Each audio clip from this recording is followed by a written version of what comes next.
तो हेलो, आप सबका वेलकम है केंतारो एक्सप्लेन्स में। आज मैं आपको एक्सप्लेन करने वाला हूँ बरसर्क ऑफ ग्लूटोनी का एपिसोड 1। तो यार एक्सप्लेनेशन को स्टार्ट करते हैं बिना टाइम वेस्ट किए। तो यार एपिसोड की शुरुआत में दिखाया जाता है कि एक लड़का बहुत सारे मॉन्स्टर को बहुत बेरहमी से मार रहा होता है और बोलता है और आते जाओ। अब सीन शिफ्ट होता है और दिखाया जाता है एक आदमी अपनी बग्गी में बैठ के कहीं जा रहा होता है, पर तभी बहुत सारे मॉन्स्टर उस पर हमला कर देते हैं और वो बोलता है कोई तो मदद करो मेरी। फिर यार वहाँ पे बहुत सारे योद्धा आ जाते हैं और आते ही वो उस आदमी को बोलते हैं यहाँ से हम संभाल लेंगे, आप आगे जाओ। और वो सारे के सारे मॉन्स्टर्स को वहाँ पे मार देते हैं। अब वो लोग मॉन्स्टर्स को मार के शहर में आ रहे होते हैं, तभी एक लड़की का सीन दिखाया जाता है जो कि बोलता है कि ओह, मॉन्स्टर का शिकार मैं तो कभी कर ही नहीं पाऊंगा। और वो ये भी सोचता है कि सब इस बेकार ग्लूटोनी स्किल्स की वजह से है, पर वो अंदर ही अंदर खुश भी होता है कि उसके पास कुछ काम करने के लिए होता है। अब शाम का सीन दिखाया जाता है जहाँ पर वेलरिक भाई बहन शहर में आ रहे होते हैं, तभी एक आदमी से गलती हो जाती तो वो तीनों भाई बहन उस पर गुस्सा हो जाते हैं और बोलते हैं कि इसे तो यहीं पे मार देना चाहिए, पर बड़े वाला भाई कहते हैं छोड़ो, आज के बाद ये गलती मत। अब वापस से उस लड़के का दिखाया जाता है जो गेट पे पहरेदारी कर रहा होता है। वेलरिक ब्रदर्स उनके पास जाते हैं और बोलते तुमने आज अपना काम ठीक से किया ना? तो वो बोलते हैं हाँ मैंने अच्छे से किया। फिर वो उसके आज के काम करने के पैसे देते हैं, पर पैसे देने के साथ उसके साथ बहुत बदतमीजी भी करते हैं, उसको मारने लगते हैं और बोलते तू बहुत नीच और घटिया इंसान है, मुझे तुम लोगों से नफरत है। वो लोग उसको मार ही रहे होते तभी एक लड़की पीछे से बोलती है बंद करो इसे मारना। तो वो बोलता है तुम्हें क्या प्रॉब्लम है? तो वो लड़की कहती है तुम होली नाइट्स को शोभा नहीं देता कि तुम कमजोरों को मारो। उस लड़की की बात सुनने के बाद वो लोग मुंह फुला के वहां से चले जाते हैं। अब उन लोगों के जाने के बाद वो लड़की उस लड़के के पास आती है और पूछती है क्या तुम ठीक हो? तो वो लड़का बोलता है हाँ मैं ठीक हूँ। लड़की बोलती है कि ऐसे ही रहो, तुम्हारा खून बह रहा है। उस लड़के का खून साफ करने के बाद वो लड़की बोलती है आज के लिए तुम्हारा शुक्रिया, अब हमारा काम बदलने का वक्त हो गया है। काम बदलने के बाद लड़की बोलती है अगर आज के बाद तुम्हारे साथ फिर से ऐसा हो तो तुम मुझे बता सकते। तो लड़का बोलता है आपको चिंता करने की जरूरत नहीं है, मुझे इन सब की आदत हो गई है, अब मैं चलता हूँ। अब रात का सीन दिखाया जाता है जहाँ पे लड़का खाना खा के बाहर गली में घूम रहा होता है और सोच रहा होता है कि काश मेरे पास भी कोई अच्छी स्किल्स होती, मैं भी मॉन्स्टर को मार सकता। अब वो सोच ही रहा होता है तभी महल में कुछ चोर घुस जाते हैं। तो वो जल्दी से जाके लेडी रोक्शी को बताता है और वो कहती है ठीक है तुम यहीं पे रुको, मैं उन्हें पकड़ने जाती हूँ। अब वो लड़की अंदर जाती है तभी एक चोर बाहर आ जाता है और वो लड़का सोचता है मैं भाग नहीं सकता, अगर मैं भागा तो लेडी रोक्शी खतरे में पड़ जाएगी, इसलिए वो हिम्मत करके उस चोर को जान से मार देता है। तभी वो हैरान हो जाता है क्योंकि उसकी ग्लूटनी स्किल्स एक्टिवेट हो जाती है और उसकी लेवल बढ़ जाती है। अब लेडी रोक्शी आते ही फेट से पूछती है क्या तुम ठीक हो? पर फेट हैरान हो जाता है क्योंकि फेट उनके मन की बात सुन पा रहा है और वो सोचता है कि मेरे साथ क्या हो रहा है, मुझे इनके मन की आवाज क्यों सुनाई दे रही है। तो वो लड़की कहती है शुक्रिया, तुम्हारी वजह से मेरी बहुत मदद हुई, तुम्हारा मुझ पे एहसान है। तो वो लड़की कहती है कि मैं तुम्हारे लिए कुछ करना चाहती हूँ, क्या तुम हार्ट फैमिली के लिए काम करना चाहोगे या फिर तुम मरते दम तक वेलरिक फैमिली के साथ ही काम करना चाहो? फिर वो लड़का खुशी से बोलता है हाँ मैं आपके साथ जरूर काम करना चाहूँ। अब लड़का रात को बेड पे बैठ के सोच रहा होता है और बोलता है कि मेरी ग्लूटोनी स्किल्स कैसे खुल गई। अब सुबह का सीन दिखाया जाता है जहाँ पे लड़का हथियार खरीदने के लिए आया होता है। तभी दुकान का मालिक पूछता है तुम्हें किस तरीके की तलवार चाहिए? तो लड़का बोलता है जो 5 सिल्वर में आ जाए मुझे वो तलवार दे। तो वह आदमी बोलता है 5 सिल्वर में कोई तलवार नहीं है, ये पीछे कुछ कबाड़ा पड़ा है वहीं पे तुम ढूंढ। अब लड़का पीछे कचरे में तलवार ढूंढ ही रहा होता है तभी उसे एक काली तलवार मिलती है और वो ये बोलती है मुझे चुन लो। अब वो तलवार खरीद लेता है और वापस से सीन शिफ्ट होता है जहाँ पे हमें वेलरिक भाई बहन का दिखाया जाता है जिसमें उसकी बहन बोल हार्ट फैमिली चाहती है कि फेट उनके वहाँ पे काम करे। तभी उसका बड़ा भाई बोलता है इससे कोई फर्क नहीं पड़ता, हमारे लिए काम करने के लिए बहुत लोग हैं। अब सीन वापस से शिफ्ट होता है जहाँ पे फेट बहुत सारे मॉन्स्टर्स को मार रहा होता है अपनी तलवार की मदद से। मॉन्स्टर्स को मारने के बाद वो लड़का कहता है ये सब मैं कैसे कर पा रहा हूँ? तो उसकी तलवार बोलती है कि तुम्हें ग्लूटोनी स्किल्स को शुक्रिया बोलना चाहिए क्योंकि वो लोगों की स्टैट्स और उनके एक्सपीरियंस चुराती है, इसलिए तुम लेवल 1 पर हो। फिर उसकी तलवार कहती है जाने से पहले इन मॉन्स्टर्स के कान काट लो, तुम्हें इनसे पैसे मिलेंगे। अब वो पैसे लेके जा ही रहा होता है तभी उसे एक आदमी दिखता है जो कि एक बच्चे को किडनैप करके लेके जा रहा होता है। वो लड़की उस लड़के को तो फेट उसकी मन की आवाज सुन लेता है जिसमें वो लड़की कहती है प्लीज मुझे बचाओ। तो फेट उनका पीछा करता है और जहाँ पे वो उस लड़की को लेके जाता है उसके पीछे चला जाता है। तो फेट देखता है कि वो आदमी उस बच्ची को बहुत बुरी तरीके से टॉर्चर कर रहा होता है, ये उससे देखा नहीं जाता और वो बोलता है कि मैं अपनी तरह और किसी बच्चे को परेशान नहीं होने दूंगा। तो यार एपिसोड 1 तो ख़त्म हो गया। अगर आपको वीडियो अच्छी लगे तो यार लाइक और सब्सक्राइब ज़रूर करना और मुझे ये भी बताना कि मैं अगली एनिमे कौन से एक्सप्लेन करूँ। तो यार तब तक के लिए मिलता हूँ आपसे एपिसोड 2 में, बाय।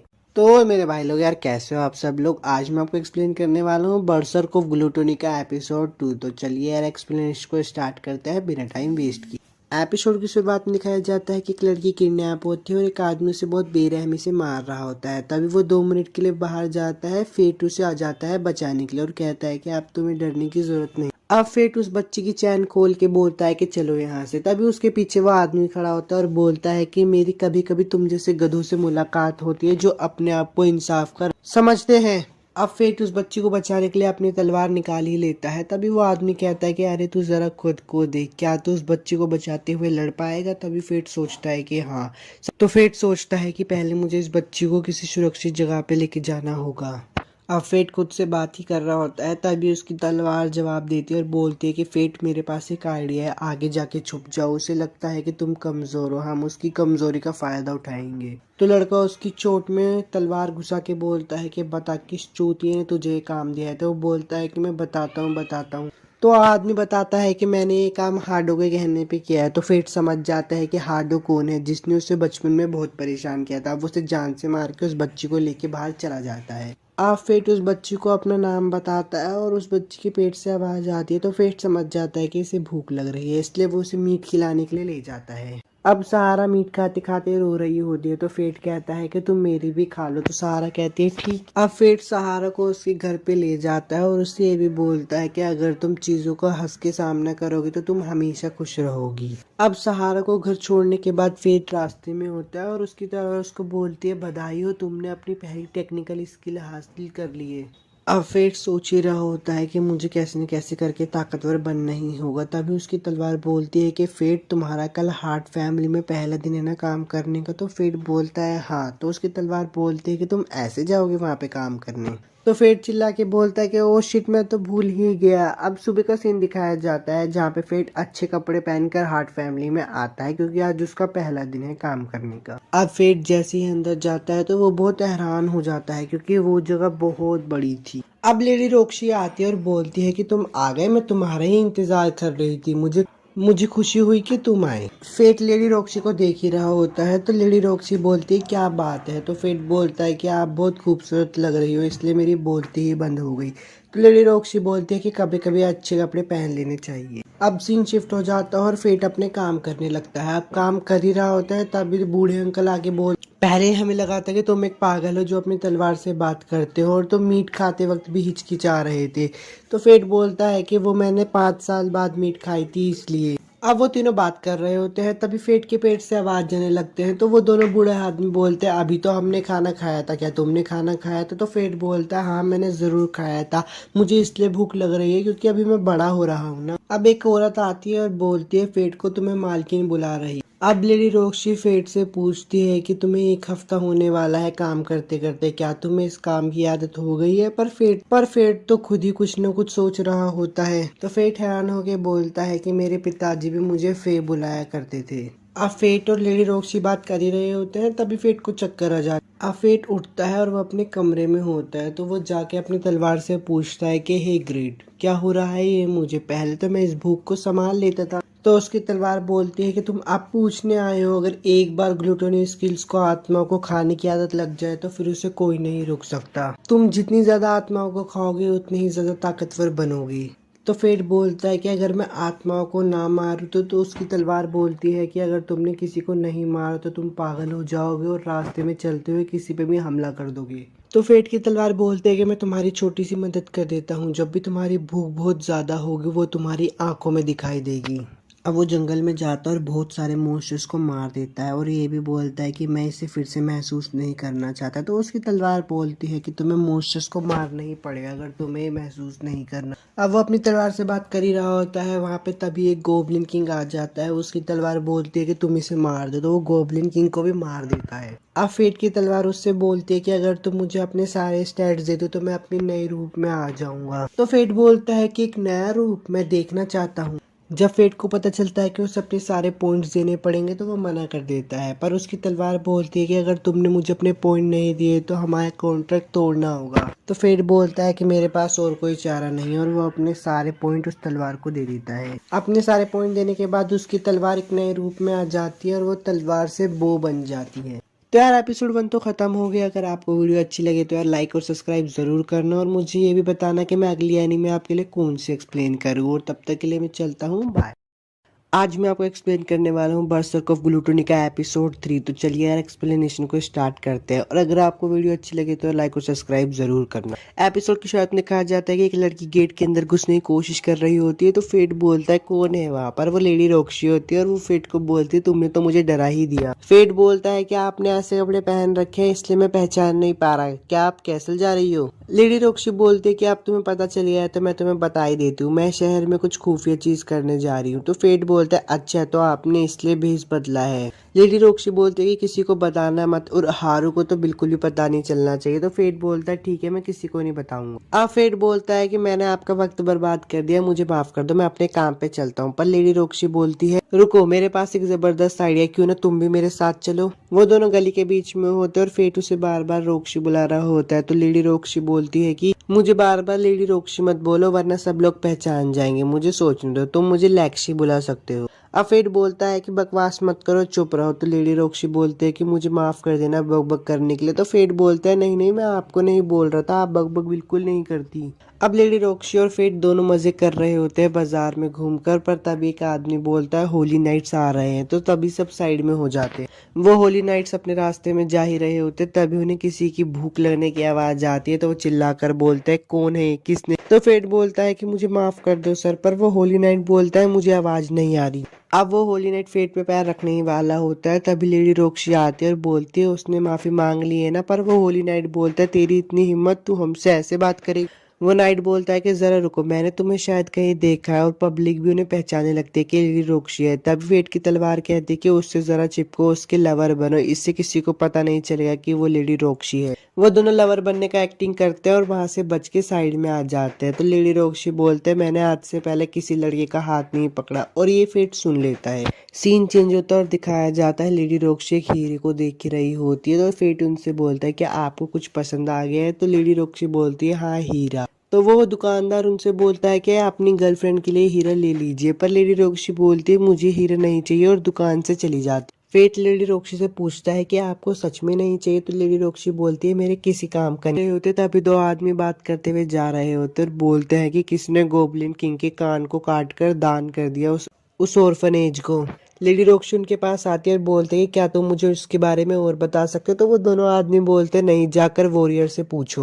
लेडी रॉक्सी फेट से बोलते कि मुझे तुम वॉरियर के पास ले चलो। तो फेट बोलता है आप इसी बंदे की तलाश कर रही हो। लेडी रॉक्सी बोलती है हाँ मैं उस भटकते मॉन्स्टर की तलाश कर रही जो हाल ही में कैपिटल के इर्द गिर्द घूम रहा है। शाम का सीन दिखाया जाता है। फेट वहीं पे जाता है जहाँ पे वो खाना खाता था। वो अपनी कुर्सी पे जाके बैठता है तो वहाँ का मालिक बोलता है तुम वहाँ पे नहीं बैठ सकते, वहाँ पे एक लड़का बैठा करता था जो हाल ही में गुजर गया। वो दुकान का मालिक फेट को देखकर बहुत हैरान हो जाता है और बोलता है कि तुम जिंदा हो। तो फेट बोलता है हाँ क्या मैं यहाँ पे बैठ सकता हूँ। वो कहता है बिल्कुल बैठ। अब वो दोनों अपना खाना खा रहे होते तभी वहां पे एक बूढ़ा आदमी आता है और वो फेट को देख के बोलता है भूत तुम जिंदा हो। तो फेट बोलता है हाँ। लेडी रॉक्सी उस बूढ़े आदमी से पूछते कि तुम्हें पता है उस भटकते हुए भूत का क्या सीन है। तो वो बूढ़ा आदमी बोलता है कि भटकता हुआ मॉन्स्टर एक लीच है। तो लेडी रॉक्सी बोलती है अगर वो लीच है तो एक बड़ी प्रॉब्लम है।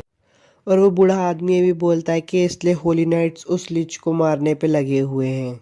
अब वो दोनों बाहर आ जाते हैं तो लेडी रॉक्सी को फेट शुक्रिया बोलता है क्योंकि लेडी रॉक्सी ने उसकी तलवार की मरम्मत करवाई थी। लेडी रॉक्सी बोलते है कि तुम्हें शुक्रिया कहने की जरूरत नहीं है, शुक्रिया तो मुझे कहना चाहिए, मैं तुम्हारी मदद की वजह से उस भटकते हुए मॉन्स्टर के बारे में जान पाया। फेट लेडी रॉक्सी से पूछता है कि मॉन्स्टर हंट के बारे में आपको कैसे पता नहीं चला। तो लेडी रॉक्सी बोलती है कि वेरिक फैमिली काम कर रही है और मुझे बताने का सोचा भी नहीं। अब वो आगे चलते रहते हैं तो हार्डो एक बच्चे को परेशान कर रहा हो।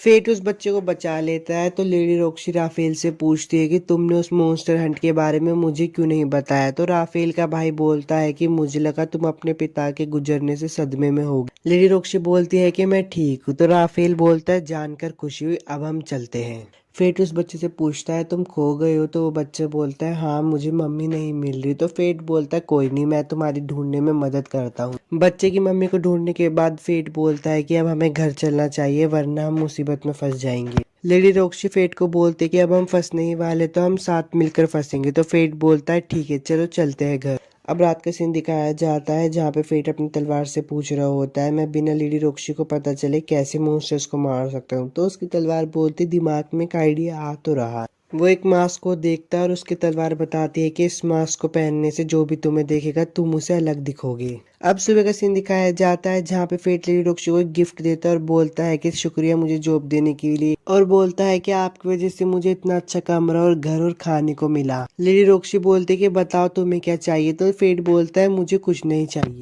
एपिसोड 3 तो खत्म हो चुका है। अगर आपको वीडियो अच्छी लगे तो लाइक और सब्सक्राइब जरूर करना और मुझे भी बताना कि मैं नेक्स्ट टाइम आपके लिए कौन से एक्सप्लेन करूँ। तब तक के लिए चलता हूँ। हेलो दोस्तों, आज मैं आपको एक्सप्लेन करने वाला हूँ बर्सर्क ऑफ ग्लूटोनी एपिसोड 4। तो चलिए एक्सप्लेनेशन को स्टार्ट करते हैं, और अगर आपको वीडियो अच्छी लगी तो लाइक और सब्सक्राइब जरूर करना। एपिसोड के साथ दिखाया जाता है कि बहुत सारे नाइट्स फेट को देखकर बोलते हैं लीच आ गया भागो। अब सीन चेंज होता है और दिखाया जाता है कि लेडी रोक्सी फेट के पास आती है और बोलती है कि मेरे पास तुम्हारे लिए एक सीक्रेट मिशन है, क्या तुम चलोगे। रोक्सी की मम्मी आती है और बोलती है तुम लोगों का स्वागत है, पर लेडी रोक्सी बोलती है आपको स्वागत करने की जरूरत नहीं थी, आपकी तबीयत ठीक नहीं। तो रोक्सी की मम्मी कहती है कि कोई बात नहीं, मुझे अच्छा लग रहा है। अब रोक्सी की मम्मी ये भी कहती है कि वो कौन है तुम्हारे पीछे, तो लेडी रोक्सी बोलती है ये मेरा सेवक है, इसका नाम है फेट बोलता है कि आपसे मिलकर खुशी हुई, मेरा नाम है फेट ग्रेफाइट। तो लेडी रोक्सी की मम्मी बोलती है मैं हूँ आयशा हार्ट, खुशी है कि तुम यहाँ पे आए, तुम्हारा स्वागत है फेट। अब लेडी रोक्सी की मम्मी फेट को बुलाती है अपने पास और बोलती है क्या तुम्हें मेरी बेटी पसंद है। तो लेडी रोक्सी बोलती है आप ये इससे क्या पूछ रही हो। तो उसकी मम्मी बोलती है कि मैं तो बस जानना चाहती थी कि उसे काम देने वाली के नाते वो तुम्हारे बारे में क्या सोचता। फेट बोलता है कि आयशा सामा मैं लेडी रोक्सी की बहुत इज्जत करता हूँ और अगर आपकी इजाजत हो तो मैं उनकी पूरी जिंदगी सेवा करूंगा।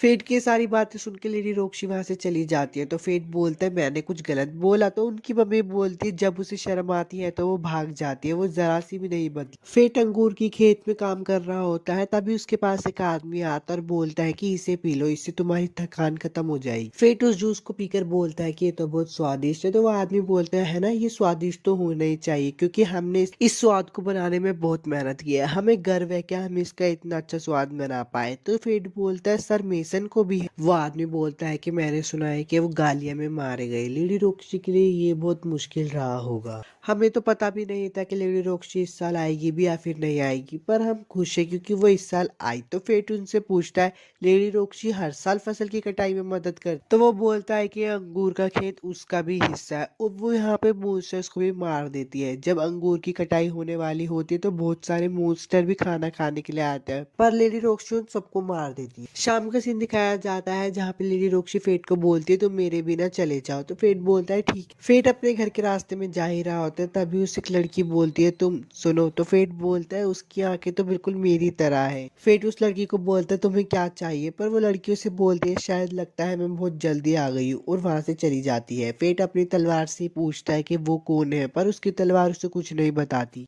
लेडी रोक्सी वहां पे आ जाती है। तो फेट उसे बोलता है आपको तो कुछ काम था, पर लेडी रोक्सी बोलते है मैं अंगूर लेने गई थी। लेडी रोक्सी उस लड़की को देखकर बोलती है ये तो एक गालिया है। फेट बोलता है मुझे तो लगा था गालियां तबाह हो गए। अब सीन चेंज होता है, गांव वाले इकट्ठे होते तो देखते उनके सारे के सारे खेतों को बर्बाद कर दिया था। सीन चेंज होता है और दिखाया जाता है लेडी रोक्सी और फेट एक साथ शिकार पर गए होते हैं। तो फेट देखता है वहां पे इतना बड़ा मॉन्स्टर आ जाता है और उसकी तलवार बोलती है उस मॉन्स्टर को देख के तुम्हें भूख लग गई ना। फेट परेशान होकर बोलता है कि मैं अपने ये रूप लेडी रोक्सी को नहीं दिखा सकता। अब वो लोग वापिस से गाँव में आ जाते हैं और लोग बोलते हैं उसे इतने बड़े मॉन्स्टर को कौन मारेगा। तो लेडी रोक्सी बोलती है आप सब चिंता मत करिए, मैं उसे मार दूंगी क्योंकि मैं एक होली नाइट हूँ। रोक्सी की टीम उसके पास आकर बोलती है कि हमें उस मॉन्स्टर को मारने के लिए तैयारी करने में पूरा एक दिन लग जाएगा। तो रोक्सी बोलते है कोई बात नहीं, आप अपना पूरे समय ले ली। फेट बोलता है कि मैं अभी इतना ताकतवर नहीं हूँ कि लेवल 50 के मॉन्स्टर को मार सकूं, पर मुझे कुछ न कुछ तो करना ही होगा। अब रात को फेट आता है और उस बड़े मॉन्स्टर और उसके साथी को मार देता है। तो फेट को चक्कर आने लगता है, वो अपनी तलवार से पूछता है ये क्या हो रहा है। तो उसकी तलवार बोलती है तुमने एक बहुत बड़ी सोल को खाया है इसलिए तुम्हें ओवरलोड हो गया। फेट की तलवार उसे बोलती है फेट खुद को संभालो वरना हालत और खराब हो जाएगी।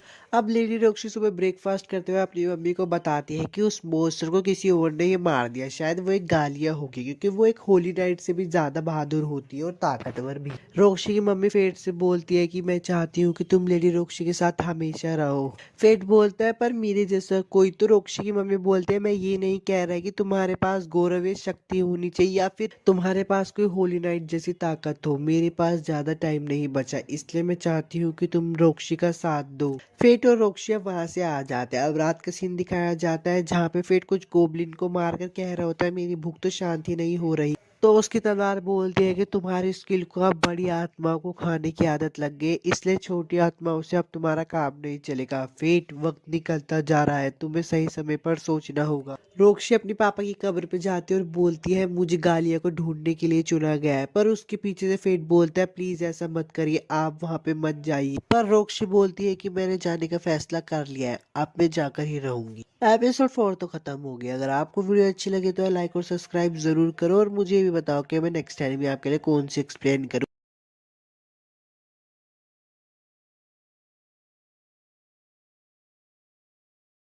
हेलो दोस्तों, आज मैं आपको एक्सप्लेन करने वाला हूँ बरसर्क ऑफ ग्लूटोनी एपिसोड 5। तो चलिए यार एक्सप्लेनेशन को स्टार्ट करते हैं, और अगर आपको वीडियो अच्छी लगे तो लाइक और सब्सक्राइब जरूर करना। एपिसोड शुरू में दिखाया जाता है कि हार्डो लिच को देखकर बोलता अच्छा तो तुम ही हो वो लिच। हार्डो के साथ ही बोलते हैं सर आप रहने दीजिए, इसे तो हम ही संभाल लेंगे। फेट उन सभी बंदों को मार देता है जो फेट पर हमला कर रहे होते हैं। हार्डो ये देख के बहुत डर जाता है और बोलता है तुझे क्या लगता है तू मुझे हरा सकता है, तू बस एक मॉन्स्टर है, तू यहाँ से बच के नहीं जा सकता। फेट अपना मास्क उतारता है और हार्डो से देख के बोलता है तू इतना कचरा इतना ताकतवर कैसे हो गया। तो फेट बोलता है मुझे तुम्हें बताने की जरूरत नहीं है। हार्डो बोलता है तुझे लगता है तू यहाँ से बच के जा पाएगा, और बोलता है तुझे पता है ना मैं होली नाइट हूँ। तो फेट को गुस्सा आ जाता है और बोलता है अगर तू होली नाइट है तो मुझे अपनी ताकत दिखाना जिसपे तुझे इतना गर्व है। फेट ग्रीड से पूछता है क्या तुम हार्डो की तलवार को तोड़ सकते हो। तो फेट की तलवार बोलती है बिल्कुल नहीं, आर्टिफिशियल होली स्वॉर्ड मेरे लिए बहुत मुश्किल है। उनकी थोड़ी बहुत लड़ाई होने के बाद फेट हार्डो की तलवार को तोड़ देता है और बोलता है यही थी कि तुम्हारी होली स्वॉर्ड, लो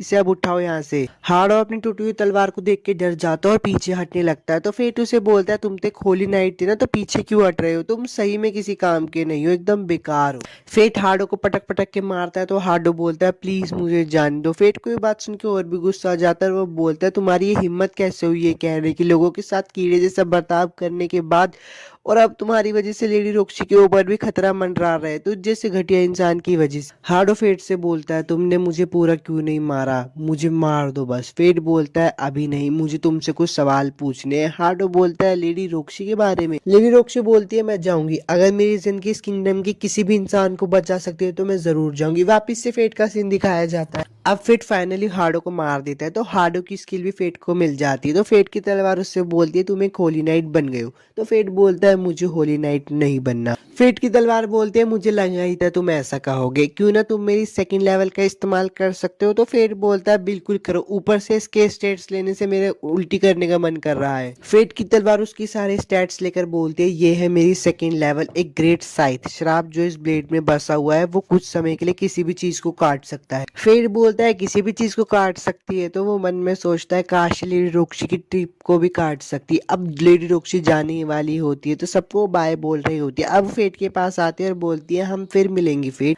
फेट लेडी रोक्सी को बोलता है अपना ध्यान रखना, और लेडी रोक्सी वहां से चली जाती है। अब थोड़ी देर बाद फेट भी बोलता है मुझे वहां पे जाना ही होगा। फेट की तलवार उससे पूछती है तो तुमने अपना मन बना ही लिया है। तो फेट बोलता है अगर मैं लेडी रोक्सी को गाली जाने से नहीं रोक सकता तो कम से कम मैं उन्हें सपोर्ट तो कर सकता हूँ। फेट भी वहां से जा रहा होता है तो जो लेडी रोक्सी के नौकर होते हैं वो उसको कुछ पैसे देते हैं और बोलते हैं अपना ध्यान रखना। फेट बोलता है मैं अपनी ताकत से लेडी रोक्सी को बचाऊंगा। अब सीन शिफ्ट होता है और लेडी रोक्सी का दिखाया जाता है जहाँ पे मीरिया उनके पास आती है और बोलती है मैं भी आपके साथ जाऊंगी। वहां पर म्यूगन भी आ जाता है और बोलता है मैं भी आपके साथ जाऊंगा लेडी रोक्सी। फेट टैक्ट्रा शहर में आ जाता है और बोलता है ये शहर बिल्कुल भी नहीं बदला। तो फेट की तलवार उससे पूछते तुम यहाँ पे पहले आए हो। तो फेट बताता है कि हाँ जब मैं कैपिटल जाने वाला था तो मैं यहाँ से गुजरा था। फेट एक गाड़ी वाले से पूछता है कि ये गाड़ी गालिया जाएगी, पर वो गाड़ी वाला बोलता है आज नहीं, अगर आज में गालिया गया तो मॉन्स्टर मुझ पे हमला कर देंगे। तो फेट बोलता है ठीक है। फेट की तलवार उससे बोलती है तुम तो यहाँ फंस गए, तुम्हें लेडी रोक्सी के पीछे जाना था। फेट को भूख लगने लगती है तो खाना खाने जाता है, पर वो देखता है कि बहुत सारे आदमी को परेशान कर रहे होते हैं, इसलिए वो उसे बचा लेता है। वो आदमी उसे बोलता है शुक्रिया, पर फेट उसे बोलता है बहुत दिनों बाद मिले से। तो सीन चेंज हो जाता है और फेट के पास्ट का सीन दिखाया जाता है जहाँ पे सेटो से परेशान कर रहा होता है और बोलता है तुम्हारे पेट से हमेशा भूख की आवाज ही आती रहती है, तुम किसी काम के नहीं हो।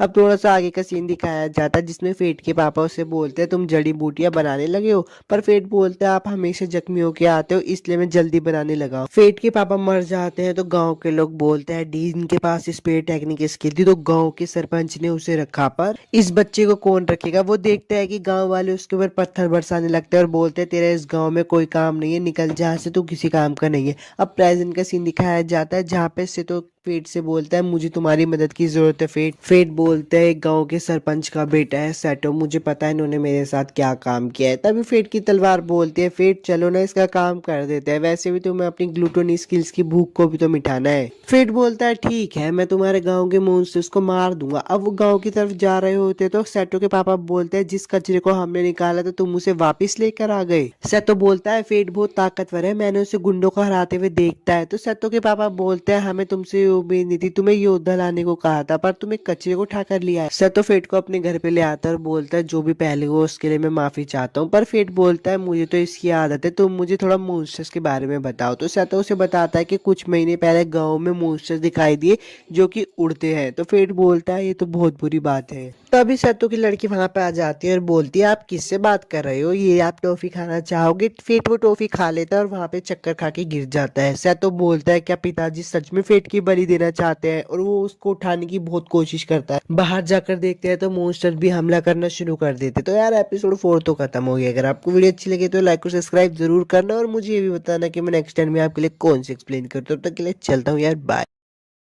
बरसर को ग्लूटनी एपिसोड 6 में आप सभी का स्वागत है। अगर आपने पुराने पार्ट्स नहीं देखे तो यार क्या कर रहे हो, पहले उन्हें देखो ना। जाके एक्सप्लेनेशन को शुरू करते हैं। अगर वीडियो अच्छी लगे तो लाइक और सब्सक्राइब जरूर करना। सेटो फेट को उठाने के लिए दवाइयां बना रहा होता है। अब फेट उठ भी जाता है। फेट उठकर पूछता है हम कहाँ हैं। सेटो बताता है कि हम घर में हैं, तुम्हें नींद की दवाई पिलाई गई थी जिससे तुम सो गई। सेटो बोलता है मुझे माफ कर देना, ये सब मेरे पिताजी ने किया है। फेट बोलता है तुम घर के अंदर ही रहना, इन मॉन्स्टर को तो मैं दिखता हूँ, और बाहर जाकर सारे मॉन्स्टर को मार देता है। मारते मारते सुबह हो जाती है। फिर सत्य बोलता है कि मेरे पिताजी मारे गए, गांव में बहुत सारे लोग मारे गए, बस कुछ ही बच पाए जैसे कि मैं, मेरे गांव का खात्मा हो गया। फेट बोलता है रुको मुझे जरा देखने दो। फेट भी उस पूरी जगह को अच्छे से स्कैन कर लेता है और बोलता है हाँ तुम सच में कह रहे हो, यहाँ का खात्मा पूरी तरीके से होता है। वो मिट्टी को भी हाथ में लेता है और बोलता है अब इस मिट्टी में कोई जान नहीं बची, यहाँ पे तुम कुछ भी नहीं उगा पाओगे। सतो उससे पूछता है क्या तुम आइडेंटिफाई का भी इस्तेमाल कर सकते हो। तो फेट बोलता है हाँ।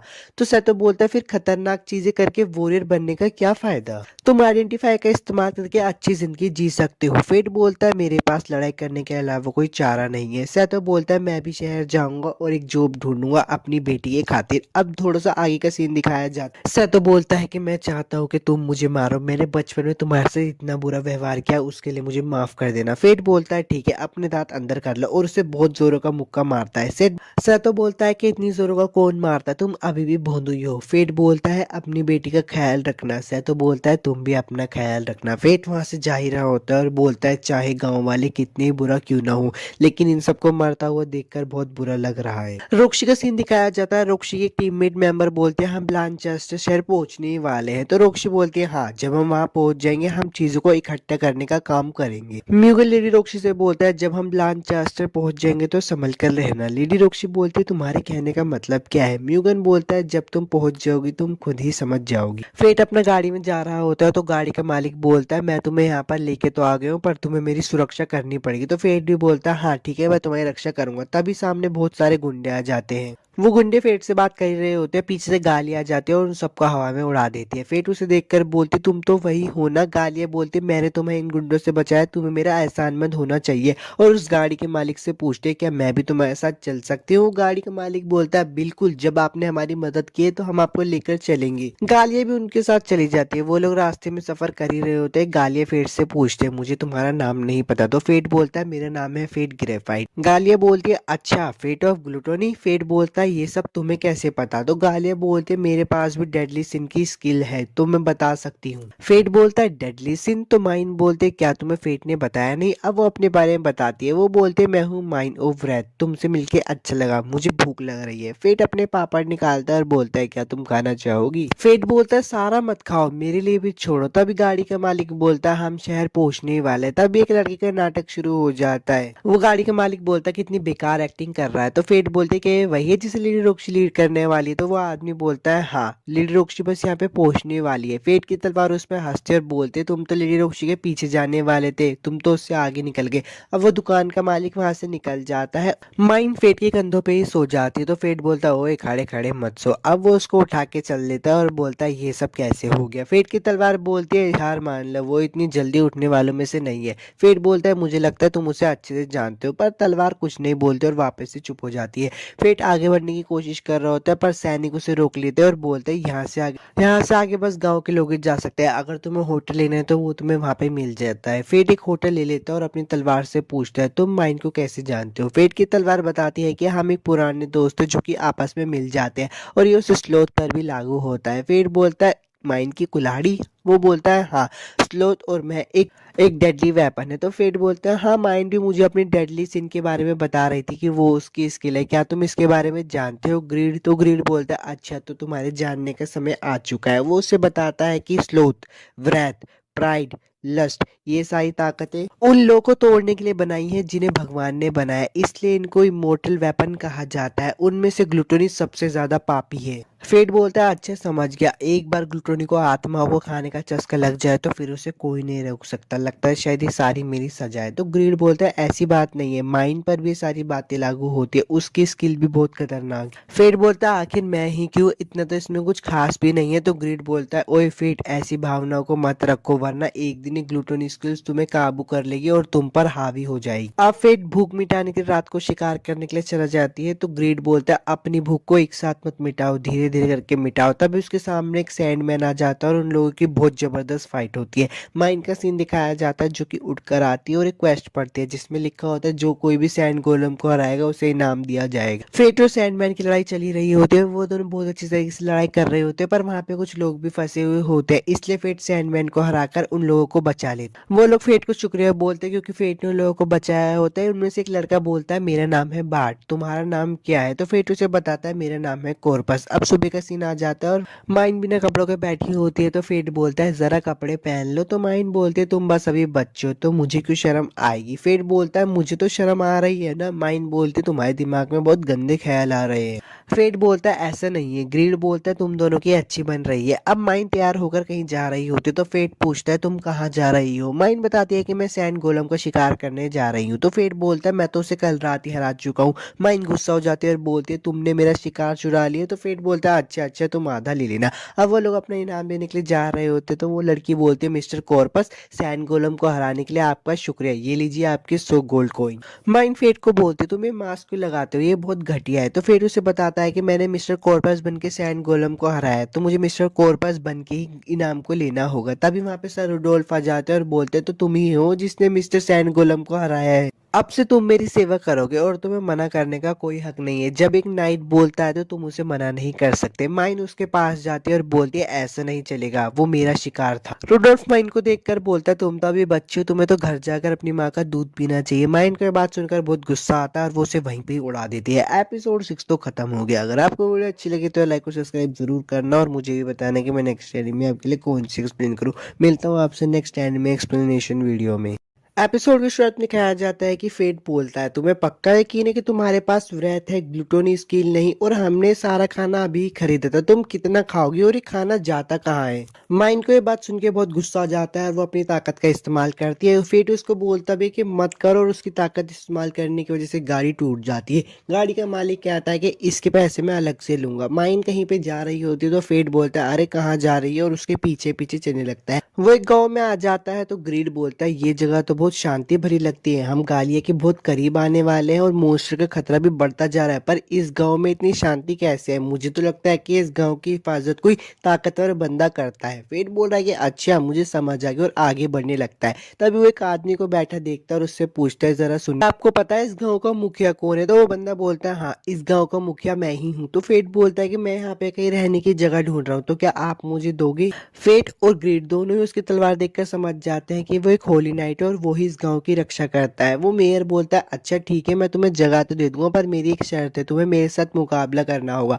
वो फेट की आइडेंटिफाई वाली स्किल्स को देखकर बोलता है तुम लेवल 1 पर और स्टैट्स तुम्हारे 2 मिलियन से भी ऊपर है। फेट बोलता है कि आपने आइडेंटिफाई स्किल का इस्तेमाल करा और मुझे पता ही नहीं चला। वो मुखिया बोलते तुम लड़ाई करोगे या फिर नहीं। अब उन दोनों के बीच में लड़ाई हो जाती है और वो मुखिया फेट को आराम से हरा देता है। फेट बोलता है कि अच्छा इसका मतलब हम यहाँ पे नहीं रह सकते। तो वो मुखिया बोलता है कि नहीं, तुम यहाँ पे रह सकते हो, ये जरूर कोई किस्मत का ही खेल होगा जो तुम यहाँ पे आए हो, पर एक शर्त पर, जब तक तुम यहाँ पे रहोगे मैं तुम्हें ट्रेनिंग दूंगा। फेट बोलता है कि मैं ही क्यों, तो गांव का मुखिया बोलता है कि चलो भी यार, एक बूढ़े आदमी की इच्छा समझकर इसको मान लो। फेट और ग्रीड मन में सोच रहे होते हैं अच्छा इसके पीछे कुछ तो गड़बड़ है। तभी फेट अपनी आइडेंटिफाई का यूज कर रहा होता है, पर वह मुखिया बोलता है रुक जाओ, तुम्हें अपनी आइडेंटिफाई को रोकना नहीं आता ना, और भी तुम्हारी बहुत सारी ताकत है जो कि अधूरी है। तुम्हारा मॉन्स्टर के साथ लड़ने का अंदाजा तो काफी अच्छा है, पर तुम किसी इंसान से अच्छे तरीके से नहीं लड़ पाते हो। गांव का मुखिया बोलता है करना चाहोगे मेरे साथ ट्रेनिंग, तो फेट की तलवार ग्रीड बोलते है कि यार इसे कुछ चाहिए भी नहीं और फ्री में ट्रेनिंग दे रहा है, मुझे तो इसमें बहुत ज्यादा गड़बड़ लग रही है। पर फेट बोलता है कि यार ऐसे किसी होली नाइट से ऑफर मिलते नहीं है इतने आसानी से।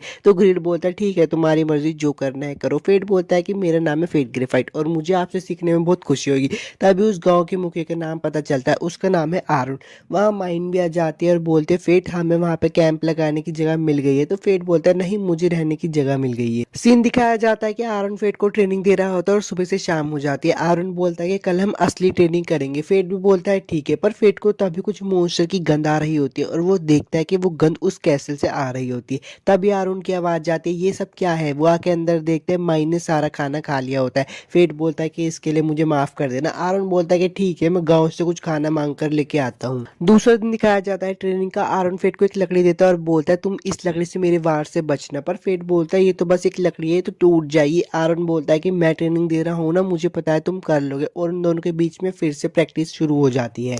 ट्रेनिंग खत्म हो जाती है। आरुण बोलता है कि अब तुम अपने स्टैट्स को अच्छे से काबू कर पाओगे। फेट बोलता है आपका बहुत बहुत शुक्रिया जो आपने मेरे को सिखाया। तभी वहाँ पे माइन आ जाती है और बोलती है मेरी तरफ से तुम्हारे पास एक तोहफा, और उसके मुंह पे वापस से चित्रकारी कर देती। खाने का सीन दिखाया जाता है। आरुण फेट को बोलता है क्या तुम इतनी जल्दी जा रहे हो, तो फेट बोलता है हाँ मुझे जाना ही होगा। तभी वो बोलता है खाने के लिए बहुत बहुत शुक्रिया माइन, तुम्हें भी इसको शुक्रिया बोलना चाहिए। पर माइन कुछ कहती नहीं। फेट बोलता है माइन की तरफ से मुझे माफ कर देना। आरुण बोलता है कि कोई बात नहीं, तुम लोग पेट भर के खाओ, अभी बहुत सा मीट और सब्जियां बची है। आरुण महल की तरफ देख रहा होता है और बहुत उदास होता है। तो फेट उससे पूछता है क्या उस महल में कुछ है क्या। आरुण उसे बताता है कि 15 साल पहले वो महल मेरा हुआ करता, पर एक दिन मुझे शाही ऑर्डर की वजह से महल छोड़कर जाना पड़ा। उसी मौके का फायदा उठा के लीच लॉर्ड, जो कि लोगों की बहुत नफरत से पैदा हुआ था, उसने मेरी फैमिली को मार दिया। आज भी मेरी फैमिली उसके चंगुल में है। फेट वहां से खड़ा हो जाता है और बोलता है मुझे कुछ काम है, मैं भी आता हूँ। वो महल की तरफ जा ही रहा होता है, पीछे से आरुण आता है और बोलता है तुम महल की तरफ जा रहे हो ना, मैं भी तुम्हारे साथ आता हूँ। वो दोनों जा ही रहे होते। पीछे से माइन बोलती है कि मैं तुम्हारे गांव पे नजर रखूंगी, बदले में मुझे 50 गोल्ड कॉइन दे देना। अब वो दोनों सारे बंदों को मारकर महल के अंदर आ जाते हैं। पर जब महल के अंदर आरुण देखता है तो बहुत हैरान हो जाता है, क्योंकि वहां पे सब लोग जिंदा होता है। आरुण बोलता है कि तुम लोग जिंदा थे, मुझे माफ कर देना, मैं तुम्हारे पास नहीं आ पाया। तो उसका बीवी और उसका बच्चा बोलता है क्या बात कर रहे हो आप थक चुके होंगे, हम तो आपका इतने दिनों से यहाँ पे इंतजार कर रहे थे। आपने किंग का दिया हुआ मिशन पूरा किया पिताजी। आरुण बोलता है कि हाँ मैंने वो मिशन पूरा कर दिया। तभी फेट ग्रीड से पूछता है कि यहाँ पे चल क्या रहा है। ग्रीड उसे बताता है कि यहाँ पे सिर्फ आत्मा है, इनका शरीर तो पहले से ही मर चुका है, ये एक इल्यूजन मैजिक है, यहाँ पे सबके सब छलावा है। अब आरुण उससे बोलता है कि मेरे पास तुम्हारे लिए गिफ्ट है। ल्यूक वो जैसे ही गिफ्ट देने वाला होता है तभी उसका बेटा उस पर हमला कर देता है। आरुण उससे बच जाता है और बोलता है तुम ताकतवर बन गए हो ल्यूक। ल्यूक बोलता है क्योंकि आप ही गैर हाजिर में मुझे इस महल की रक्षा करनी पड़ी, आप तो बस अपने काम में ही बिजी थे, मैंने इस महल की लंबे समय तक रक्षा की है, आपने हमें मॉन्स्टर के हाथों में छोड़ दिया बस कैपिटल की ड्यूटी के लिए। आरुण बोलता है कि फेट क्या तुम मुझे मेरी फैमिली से लड़ने दोगे, तो फेट बोलता है ठीक है आप लड़ लीजिए, मैं इतने जाकर लीच लॉर्ड को ढूंढता हूँ। अब फेट और उसके लीच लॉर्ड के बीच में फाइट चल रही थी और आरुण और उसके बेटे के बीच में भी चल रही थी। फाइनली वो दोनों मिलकर लीच लॉर्ड को हरा देते हैं। आरुण अपनी फैमिली के सामने लेटा होता है और बोलता है मुझे माफ कर देना, मैंने तुम्हें बहुत इंतजार करवाया। तब ल्यूक और उसकी मम्मी की आत्मा वहां पे आ जाते हैं और ल्यूक बोलता है कोई बात नहीं पापा, आपने हमें उजाद तो करवा ही दिया। आरुण अपनी फैमिली से थोड़ी बातें करता है और उनको फाइनली गुड बाय बोल ही देता है। वो लोग बाहर आते तो देखते हैं बहुत सारी डीमन की आर्मी अभी वहां पे इंतजार कर रही होती है। तो वो दोनों बोलते हैं चलो रेस लगाते हैं कौन कितने ज्यादा बंदे मारेगा।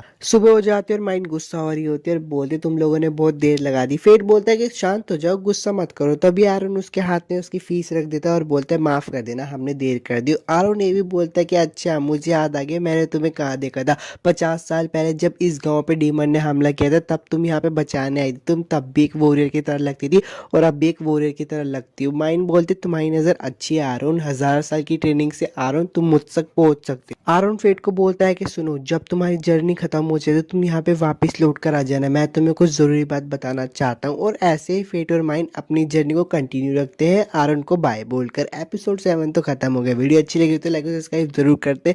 मिलता हूँ आपसे नेक्स्ट एक्सप्लेनेशन वीडियो में। एपिसोड की शुरुआत में फेट माइंड से पूछता है कि तुम्हें सच में किरण तुम्हारे पास व्रात है ना कि ग्लूटोनी। तो वो ये भी बोलता है कि उन्होंने हमें इतना सारा खाने का सामान दिया था और तुमने इतनी जल्दी खत्म कर दिया। तो माइंड बोलती है कि गुस्से से बहुत जल्दी कैलोरीज बर्न होती है, इसलिए मैं खा रही हूँ। फेट की तलवार बोलती है कि तुम ये सारी बातें पहले ही कर चुके हो।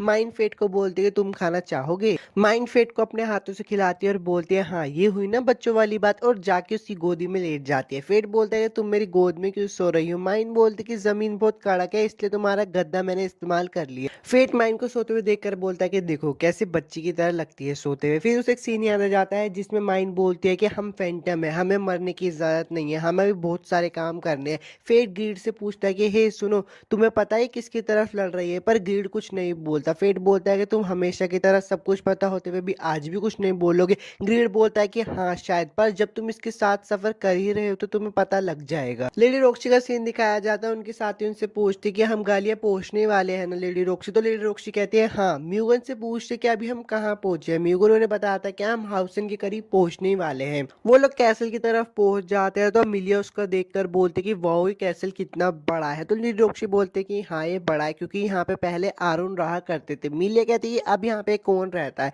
लेडी रोक्सी से बताते कि जहां तक मुझे यकीन है यहाँ पे क्लिच लॉर्ड ने कब्जा कर रखा है और वही यहाँ पे रहता है। वो लोग उस महल के पास जाते हैं तो मिलिया उसे देखकर बोलते कि पास से देख जाए तो ये बहुत टूटा हुआ लगता है। लेडी रोक्सी कहते कि हाँ तुम सही तो कह रही हो, पर यहाँ पे किसी मोस्टर का एहसास नहीं हो रहा। म्यूगन कहता है कि हाँ मुझे लगता है हाल ही में इस जगह को आजाद किया गया है। तभी वहां पे आ जाते हैं हमारे हीरो आरुण और बोलता है तुम सबका यहाँ पे स्वागत है, मैं हूँ आरुण। वीडियो में आगे बढ़ने से पहले मैं आपसे कुछ कहना चाहता हूँ। अगर आपको इसकी एक्सप्लेनेशन अच्छी लगती है और आप इसका नेक्स्ट पार्ट चाहते हो तो यार प्लीज मुझे कमेंट करके जरूर बताना और इस चैनल को सब्सक्राइब भी कर देना नेक्स्ट वीडियोस के लिए। मेरी आरोन को देखकर बोलते कि आप अभी तक रिटायर नहीं हुए, पर लेडी रोक्सी उसको चुप करवा देती है। म्यूगन बोलता है कि सर आपसे मिलना तो बहुत गर्व की बात थी। बारबोटिस फैमिली के हेड और महान तलवारबाज जिसे लाइट ऑफ ब्लेड के नाम से भी जाना जाता था। लेडी रोक्सी बोलते कि गुस्ताफी के लिए माफी चाहती हूँ मैं हूँ, पर वो अपना नाम बताने वाली होती है। तभी आरोन बोलता है कि रुको मुझे पता है, बहुत बड़ी हो चुकी है रोक्सी। रोक्सी बोलती कि आपको मेरा नाम कैसे पता। आरोन बोलते कि मेरी मेसन और आयशा से पुरानी पहचान है, जब तुम पैदा हुई थी तो उन्होंने तुम्हारा नाम रखने के लिए मुझे कहा था। लेडी रोक्सी बोलती कि वाह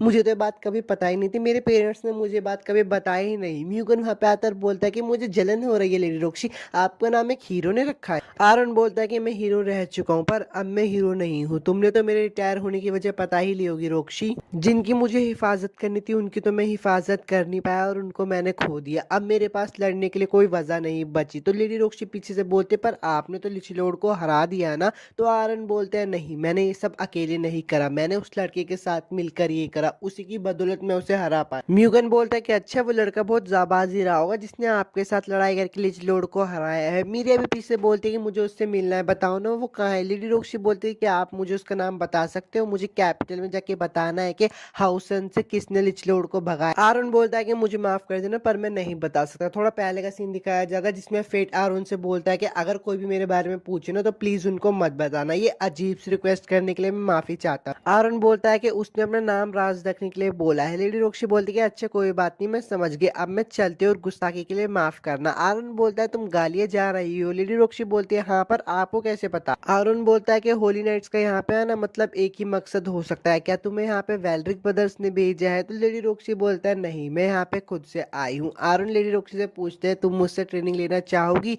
गालिया में तुम्हें लड़ाई करने के लिए मैं सिखाऊंगा वहां पे कैसे लड़ते हैं, आखिरकार मैंने ही तुम्हारा नाम रखा है। लेडी रोक्सी बोलते हैं कि हाँ मुझे आपसे सीखकर बहुत खुशी होगी। वो उनको ट्रेनिंग दे रहे होते हैं। आरन बोलते हैं कि मुझे तुम्हारी तलवारबाजी में मेसन की सीख दिख रही है। फेट बोलता है कि बहुत देर से चल रहे हैं और आखिर ये कौन सी जगह है। तो माइन उसे बताते हैं कि ये वही जगह है जहाँ पे मेरा जन्म हुआ था। पैदा होते ही मुझे इंपीरियल कैपिटल में भेज दिया गया था, इसलिए मुझे यहाँ की थोड़ी यादें याद नहीं है, पर ये जगह जरूरी है। फेट बोलता है कि मुझे तो लगा था गालिया 4000 साल पहले ही खत्म हो गया है। वो लोग आगे बढ़ते और फेट को एक कुकून दिखाई देता है। तो वो ग्रीड से पूछता है कि ये क्या चीज है। तो ग्रीड उसे बताता है कि एक बायोलॉजिकल वेपन है जिसे पुराने दिनों में गालिया की मिलिट्री ने टेस्ट किया था। माइन बोलते कि अब कर्ज चुकाने का वक्त आ गया है। फेट बोलता है कि हमें इससे लड़ना होगा। फेट उस कोकून की स्टेट चेक करता है पर उसमें कुछ एरर आ रहा होता है, तो ग्रीड उसे बताती है कि अब इसमें बहुत सारे मॉन्स्टर चिपक गए हैं, इसी की वजह से इसमें एरर दिखा रहा है। माइन बोलते कि अभी वो बच्चा है तो हम इसे हरा सकते हैं। फेट बोलता है कि अभी वो बच्चा है, वो बड़ा नहीं हुआ और मुझे करना क्या होगा। तो माइन उसे बताती है कि जब तक उसके सोलू से जुड़ा हुआ है तुम उसके शरीर पे वार कर सकते हो पर वो मरेगा नहीं। वो बोलते हैं चलो अब लड़ाई करने का समय आ गया है और उड़कर उस कुकून पे हमला कर देते हैं। वो कुकून टूट जाता है और उसमें से एक रोबोट टाइप चीज निकलती है पर उसके अंदर भी एक लड़की होती है। फेट उसको देखकर बोलता है कि अरे अच्छा, तो यही एक कीमेरा है और इसके अंदर एक शख्स क्यों है, मेरी तरह दिखती है, उसकी आंखें भी लाल है। वो उसकी तरफ देख ही रहा होता है तो माइन उससे बोलते हैं कि जल्दी से उसकी तरफ मत देखो।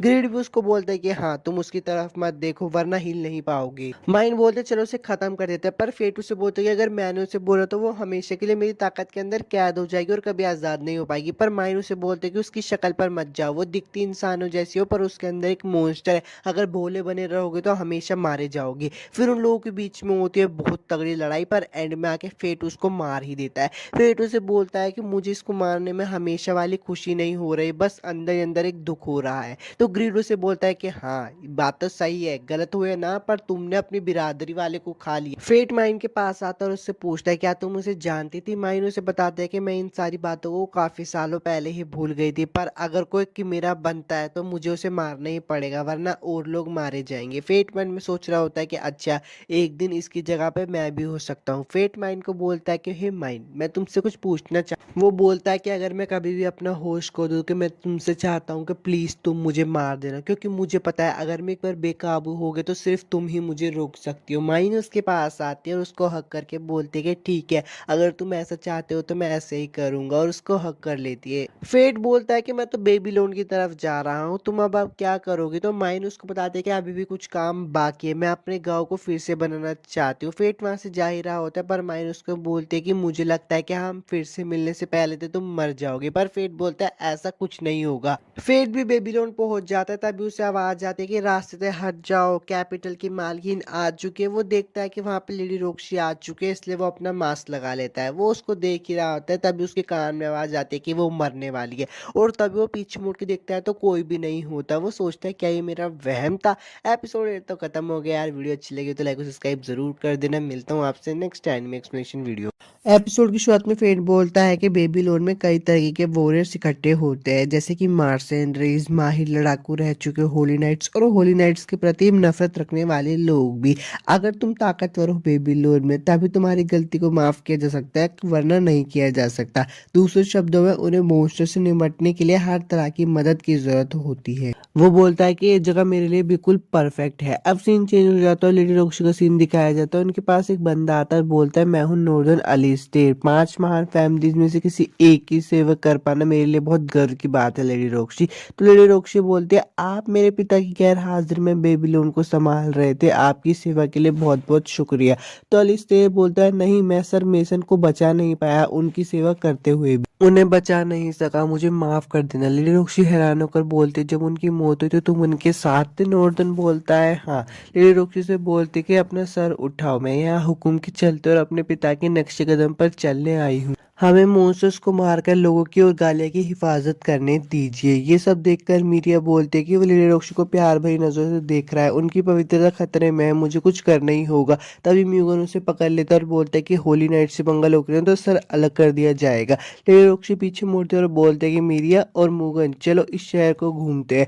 फेट का सीन दिखाया जाता है। फेट बोलता है कि रहने के लिए 10 कॉइन और नाश्ते के लिए 1, कितने भी पैसे यहाँ पे ले आओ फिर भी यहाँ पे कम ही रहते हैं। तब ग्रीड बोलते कि फेट अपनी साइड में देखो, वो मैन मुझे अपनी तरफ बुला रही है। फेट बोलता है कि तो बड़ी महंगी लगती है। ग्रीड बोलता है ज्यादा कंजूस मत बनो। तभी बाहर एक बंदा आता है और बोलता है कि आपका स्वागत है, आपको कुछ चाहिए। पर जैसे वो फेट के कपड़े दिखते हैं तो फेट के कपड़ों को छूने लगता है। फेट बोलता है तुम क्या कर रहे हो। वो बंदा बोलता है कि आग की गोली की करतूत है, नहीं शायद और भी गर्म चीज ने इसको फाड़ दिया है। फेट बोलता है आपको कैसे पता चला। वो बंदा बोलता है कि अच्छा तो मैंने सही अंदाजा लगाया था। ग्रीड बोलता है कि इस बंदे की निगाह चील की तरह है, बिल्कुल हम इस पे भरोसा कर सकते हैं। है, इससे मैन के बारे में पूछो। फेट बोलता है कि ये मैन मुझे खरीदनी है, इसकी कीमत क्या है? तो वो बंदा बोलता है कि तो बस दिखाने के लिए, अगर तुम्हारे मैन चाहिए तो मैं तुम्हारी तलवार के लिए दूसरी बना दूंगा, मुझे अपनी तलवार दिखाओ। तो फेट उसे अपनी तलवार दिखाता है। अब दुकान के अंदर का सीन दिखाया जाता है। वो बंदा कहता है कि तुम्हारी तलवार तो बहुत लाजवाब है। ग्रीड बोलता है कि तुमने सुना, एक सुनारी सोने को परख सकता है, मैं इतना हूं ही महान कि मेरी महानता छुपाए भी नहीं छुपती। फेट बोलता है कि अच्छा, तो इसके मैन बनाने के लिए कितने रुपए लगेंगे? वो बंदा बोलता है कि 500 गोल्ड कॉइन। फेट सुन के हैरान हो जाता है और दुकान से बाहर आ जाता है, कहता है रहने दो। फेट बोलता है कि अच्छा 500 कॉइन, यार ये तो बहुत लूट मची हुई है। ग्रीड बोलता है हमें पैसे बचा कर रखने चाहिए थे। फेट बोलता है कि बेबीलोन की महंगाई तो यार आसमान को छू रही है, पहले हमें रोज के खर्चे को निकालना होगा। तभी उसे पीछे से आवाज आती है और एक बंदा बोलता है, ओए मास्क वाले लड़के, हमारे साथ आओगे? वैसे भी तुम्हें मॉन्स्टर हंट में नाम कमाना है ना, तुम कैपिटल के लिए एक वॉलंटियर सोल्जर की तरह काम कर सकते हो। तो फेट बोलता है कि नहीं शुक्रिया, मुझे काम के लिए किसी की जरूरत नहीं है। वो बंदा बोलता है कि माफ करना, आपको हेक्स होली नाइट होंगे इसलिए आप अकेले काम करना चाहते हो और आप बहुत ताकतवर भी होंगे, हमने तो बस आपका हाल थोड़ा खराब देखा इसलिए आकर आपसे पूछा और वहां से चले जाते हैं। फेट बोलता है कि फटीचर दिखने के लिए माफ कर देना। ग्रीड बोलता है देखा, अगर तुम अच्छे कपड़े पहने होते वो उन जैसे लंगूर तुम्हें परेशान नहीं करते। फेट बोलता है अच्छा ठीक है, अब मैं अपने नए कपड़े लूंगा, आज बहुत सारा शिकार करूंगा। अब वो लोग शिकार के बीच में होते तो ग्रीड उसे बताता है कि हमने बॉर्डर पार कर लिया है। फेट बोलता है कि बड़ी गंदी सी बदबू आ रही है। तो ग्रीड उसे बताता है कि हाँ, क्योंकि यहाँ पे हर जगह मॉन्स्टर की लाशें हैं। ग्रीड बोलता है कि लगता है शायद भगदड़ मचने वाली है। तो फेट बोलता है कहाँ, तभी सामने से ओक्स का झुंड आ रहा होता है। तो ग्रीड उनके बारे में बताता है, ओक्स एक तरीके के मॉन्स्टर है जो गालिया में हर जगह फैले हुए हैं और वो बहुत समझदार है, इसलिए वो मिलकर काम करते हैं।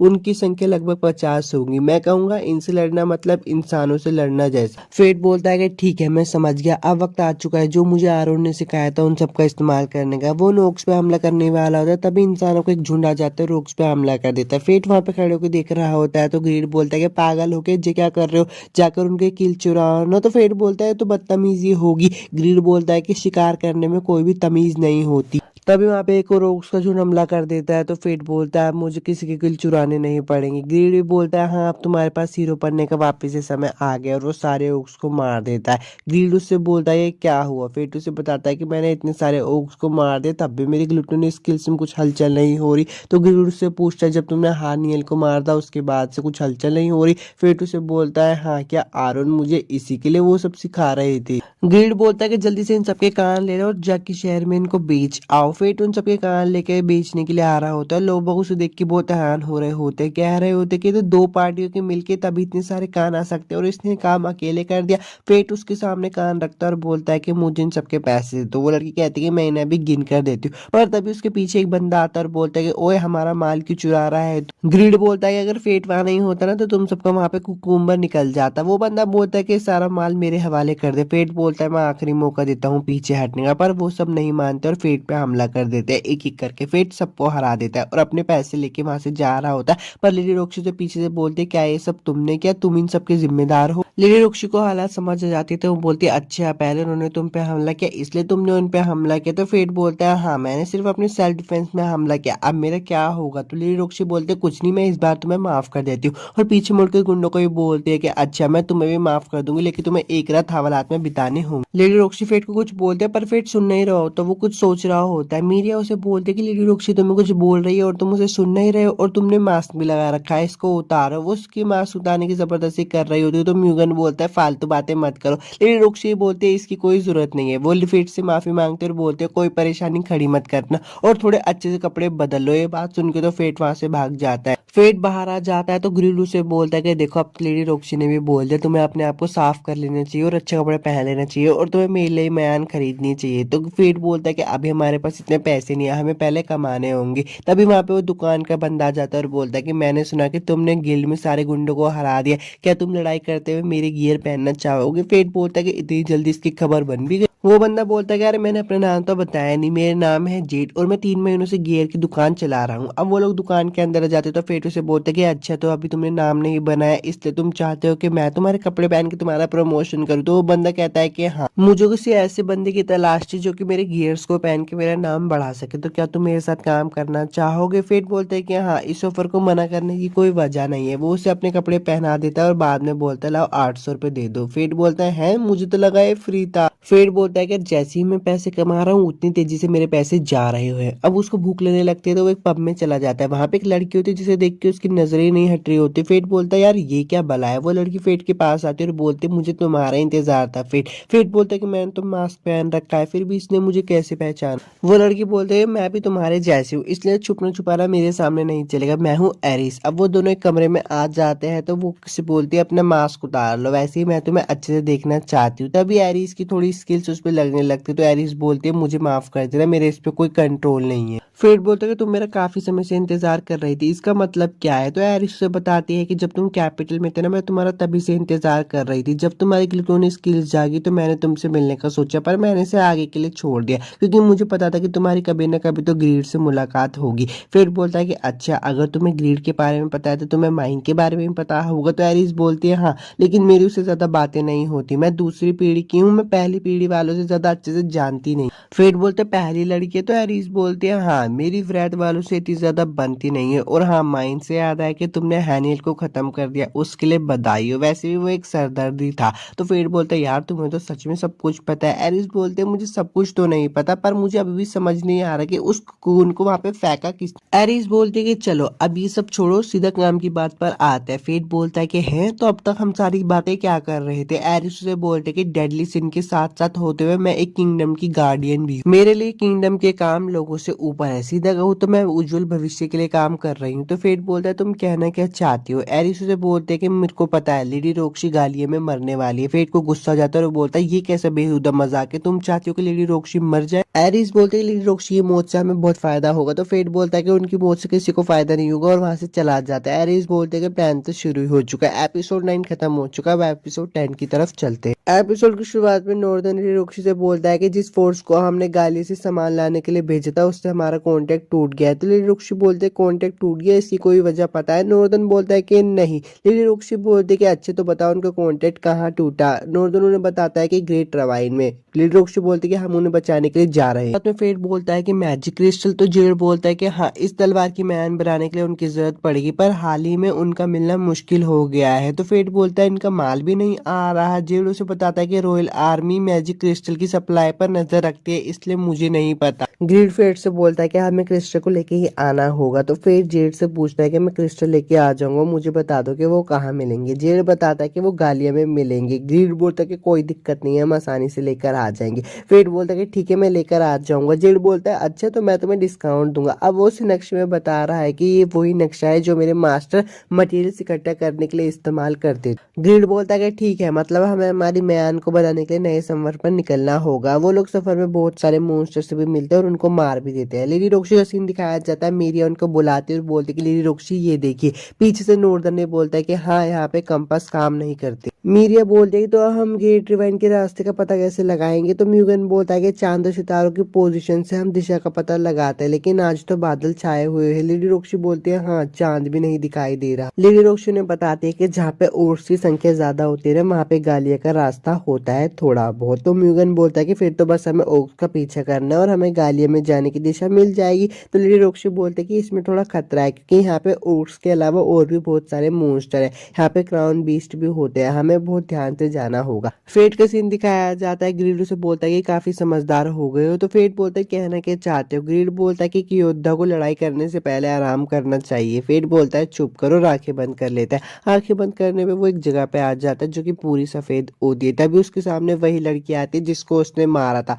वो लड़की कुछ बोल रही होती है पर वो उसे सुन नहीं पा रहा होता क्योंकि वहां पे हल्ला बहुत ज्यादा होता है। वो कहना क्या चाहती थी अचानक से वहां का वातावरण बदल जाता है और खून ही खून आ जाता है। कुछ लोग फेट को नीचे खींच रहे होते हैं पर वो फेट का एक सपना होता है। फेट उठकर बोलता है कि वो क्या था और वो ये भी बोलता है कि मुझे यहाँ पे कुछ मॉन्स्टर की मौजूदगी हो रही है। ग्रीड उसे बताता है कि ये मॉन्स्टर नहीं है, ये कोई क्राउन बीस्ट है। फेट बोलता है कि मुझे कुछ दिखाई नहीं दे रहा। तो ग्रीड बोलता है कि अपने नाइट विजन का इस्तेमाल करो ना। वो अपनी नाइट विजन का इस्तेमाल करता है तो उसे पता चलता है कि वहां तो छिपकलियां है और वो पूरी 4 है। वो कहता है कि तो बहुत आसान है और वो सारी छिपकलियों को मार देता है। लेकिन रोक्सी का सीन दिखाया जाता है जो कि सो रही होती है पर उनपे बहुत सारी छिपकलियों ने हमला कर दिया होता है। वो कहती है कि नॉर्दर्न कहाँ है, वो नॉर्दर्न की तरफ देखती है पर उसको बहुत ज्यादा चोट लगी होती है। मीरिया बोलती कि अगर लेडी रॉक्सी को कुछ हुआ ना तो मैं तुम सबको छोड़ूंगी नहीं। वो अपनी तलवार का इस्तेमाल करके उस छिपकली पे हमला करती है पर उस छिपकली को कुछ नहीं होता और उसको पीछे धकेलती है। म्यूगन कहता है कि तुम्हें ये नहीं पता कि अगर तुम छिपकली के ऊपर जादू की तलवार मारोगे तो उसे कुछ नहीं होता है। लेडी रॉक्सी से बचा रही होती है पर तभी एक छिपकली उस पर हमला करने वाली होती है पर फेट आके उसे बचा लेता है और बोलता है कि यहाँ पे और भी है और फेट सारी छिपकलियों को वहां पे मार देता है। लेडी रॉक्सी बोलते हैं कि तुम्हारा शुक्र है, तुमने मेरे और सैनिक मरने से बचा लिए और तुमने मीरिया की भी मदद की। मीरिया बोलते कि मैंने इसे थोड़ी ना मदद मांगी थी और लेडी रॉक्सी आपकी हिफाजत तो मुझे करनी थी।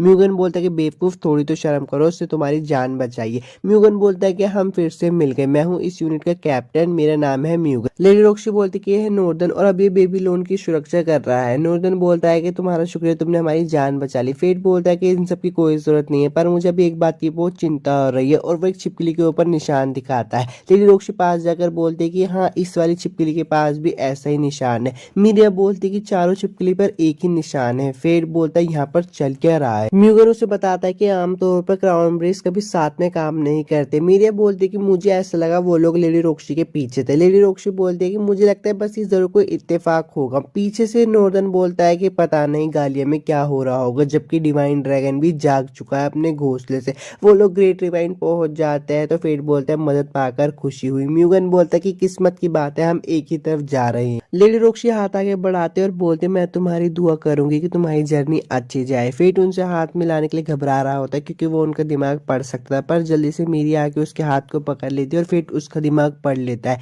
मीरिया मन में कह रही होती है कि मेरी लेडी रॉक्सी की हिफाजत तो मैं ही करूंगी, निकल जा कीड़े यहाँ से। लेडी रॉक्सी बोलती है कि इसकी तरफ से मैं माफी मांगती हूँ और वो लोग वहां से चले जाते हैं। सुबह का सीन दिखाया जाता है। फेट एक जगह पे आ जाता है और बोलता है कि यहाँ की हवा तो बहुत ताजी और अच्छी। ग्रीड बोलता है कि शायद ये लड़ाइयों का असर होगा जो कि यहाँ पे पहले हुई थी। अब वो लोग थोड़ा आगे बढ़ते हैं तो फेट एक चीज को देखता है, वहां पे एक मॉन्स्टर पत्थर में जमा हुआ होता है। ग्रीड उसे बोलता है कि इसका इस खास माहौल से कुछ लेना देना होगा। फेट आगे बढ़ रहा होता है और उसको एरिस दिखाई देती है। वो एरिस की तरफ जाता है पर एरिस तो वहां से निकल जाती है। ग्रीड उसको बोलता है कि उधर देखो। वो उधर देखता है और वहां पे हैरान हो जाता है क्योंकि वहां पे किमेरा होता है। वो कहता है ये हिल नहीं रहा है तो ग्रीड उसे बोलता है कि ये कोई प्रोटोटाइप होगा और इसमें कोर भी नहीं है, शायद इसे प्राचीन लड़ाइयों में इस्तेमाल किया गया होगा और बाद में इसे दफन कर दिया गया होगा और फिर जमीन खिसकने के बाद उसका सर बाहर आ गया। फिर बोलता है कि फिर तो यहाँ पे और भी जमीन खिसकी होगी। वो आगे जाके देखते तो वहाँ पे 3 जमीन खिसकी होती है। वहाँ पे 3 प्रोटोटाइप होने चाहिए थे पर वहाँ पे 2 गायब होते हैं। फिर समझ जाता है कि ये जरूर एरिस की चाल होती है। तभी उसे वहाँ पे किसी के चिल्लाने की आवाज आती है। फिर बोलता है कि वो तो ईस्ट की तरफ से आ रही है और वहीं पर ही लेडी रॉक्सी गई। लेडी रॉक्सी का सीन दिखाया जाता है जिनके ऊपर 2 प्रोटोटाइप हमला कर रहे होते हैं। मीरिया बोलते हैं कि मैं लेडी रॉक्सी की जान बचाऊंगी चाहे कुछ भी हो जाए और उस पर दोनों प्रोटोटाइप हमला कर देते हैं पर म्यूगन उसे आगे बचा लेता है और म्यूगन को चोट लग जाती है। फेट भी वहां पे आ जाता है और एक प्रोटोटाइप पे हमला कर देता है। फेट बोलता है कि तुम ठीक तो हो। लेडी रॉक्सी बोलती कि हाँ मैं तो ठीक हूँ, लेकिन म्यूगन मीरिया को बचा रहा था और उसको चोट लग गई और नॉर्दर्न की भी हालत खराब है। ग्रीड बोलता है कि इसकी रिजनरेशन की स्पीड तो हैनियल से बहुत ज्यादा ही कम है। फेट लेडी रॉक्सी को बोलता है कि इन्हें कीमेरा कहा जाता है और इनकी कोर से इनकी कमजोरी होती है। आप उस मॉन्स्टर को देख रहे हो ना, वही इसका कोर है। अगर हम उसे मार देंगे तो फिर बाद में हिलडुल नहीं सकेंगे। वो दोनों ही उन दोनों कोर्स पे हमला कर रहे होते हैं तो ग्रीड बोलता है वो हमें दूर रखने की कोशिश कर रहे हैं, उनके लिए बुरा है। फेट लेडी रॉक्सी के साथ लड़ रहा होता है और मन में बोल रहा होता है कि मैं पहली बार लेडी रॉक्सी के साथ मिलकर लड़ रहा हूँ और ये माइन और आरोन से तो अच्छा ही लग रहा है। वो दोनों उनमें से एक कीमेरा को मार देते हैं पर एक कीमेरा उनको एक गड्ढे में फेंक देता है। फेट बेहोश हो जाता है। ग्रीड उसे बोलता है फेट तुम उठ गए। फेट कहता है कि अच्छा तो हम वहां से नीचे गिरे थे। फेट ने मास्क नहीं लगा रखा होता और उसकी गोदी में लेडी रॉक्सी सो रही होती है। वो कहते कि अरे यार ये तो बहुत प्रॉब्लम हो जाएगी। वो अपने मुंह को छुपा लेता है क्योंकि लेडी रॉक्सी उठ जाती है। वो उठने की कोशिश कर रही होती है पर वो उठ नहीं पाती। लेडी रॉक्सी कहती है अगर मैं थोड़ा सा आराम करूंगी तो मैं ठीक हो जाऊंगी। फेट बोलता है कि ये हुई ना खोरी नाइट वाली बात। फेट बोलता है कि अगर जमीन नहीं किसकी होती तो हमने उसकी मेरा को हरा ही दिया होता। लेडी रॉक्सी बोलती है कि मेरा क्या होता है। फेट ने बताता है कि एक आर्टिफिशियल मॉन्स्टर है जो कि गालिया में 4000 साल पहले बने थे। लेडी रॉक्सी बोलती है कि मुझे जानना है तुम्हें कीमेरा के बारे में किसने बताया। फेट बोलता है कि इसके बारे में मुझे गालियन ने बताया। तो लेडी रॉक्सी बोलती है कि अच्छा, एक जवान सी लड़की जो कि हाथों में कुल्हाड़ी लेके घूमती है, मैंने उसे बहुत बार अपने इलाके में देखा है और बेबीलोन की लौट के ऊपर उसने अपने कुल्हाड़ी से वार किया था। फेट बोलता है कि हाँ बड़ी खतरनाक लड़की लगती है। लेडी रॉक्सी बोलती है कि अफवाह है कि वो एक स्कल मास्क वाले पहने जैसे जवान आदमी के साथ घूमती है। फेट बोलता है कि अच्छा ठीक है, देखो मत, हाँ मैं ही हूँ जो उस लड़की के साथ सफर कर रहा हूँ। लेडी रॉक्सी उसको देख रही होती है तो फेट बोलते है कि आप मुझे ऐसे क्यों देख रहे हो। लेडी रॉक्सी बोलते है कि तुम्हें देखकर मुझे किसी अपने की याद आती है, पर ऐसे लगता है कि वो मेरे साथ ही है। अब जब हम बिछड़ गए हैं तो मैं सोच रही हूँ क्या वो वहाँ पे खुश होगा। तो फेट बोलते हैं कि हाँ वो खुशी होगा, उसके पास तुम जैसे इतनी अच्छी लड़की है जो उसकी चिंता करती है। लेडी रॉक्सी बोलते हैं कि हाँ तुम सही कह रहे हो। तभी फेट को भूख नहीं लगती है और उसकी आंखों का कलर बदलने लगता है। लेडी रॉक्सी बोलती है कि तुम्हारी आंखों का कलर बदल रहा है। फेट वहां से भाग जाता है और बोलता है कि बुरा हुआ।